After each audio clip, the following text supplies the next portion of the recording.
Dinhi sa FSUU Gym sa Libertad, Butuan City, gipahigayon ang kompetisyon sa National Schools Press Conference. Dinhi na nagtapok ang mga delegado kauban ng ilang mga magtutudlo.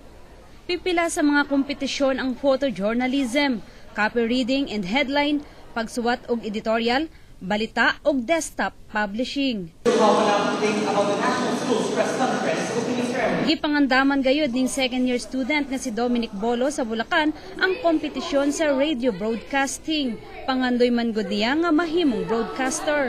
Ay po yung matutulong nito kasi po as SPJ student po ng San Jose del Monte High School sa Region 3, yung kasi po yung gusto ko po talaga maging radio broadcaster someday. So, it enhance my skills po and yun din po yung nagiging daan po para makilala po ako dun sa region po namin. Yun po.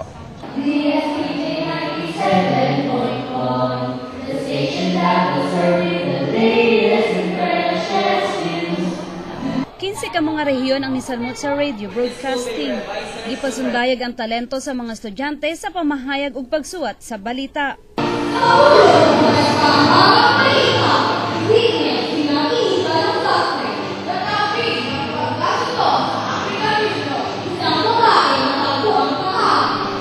Tumong sa DepEd nga mahimong hanas ang mga estudyante sa natad sa journalism. Sumala sa DepEd Caraga Regional Office, kapin 3,000 ka mga estudyante gikan sa nagkalain-laing rehiyon ang nitambong sa National School Press Conference diin sa pinakaunang higayon, gihimo kini karong tuiga dinhi sa Butuan City. Medyas Patrol sa Caraga.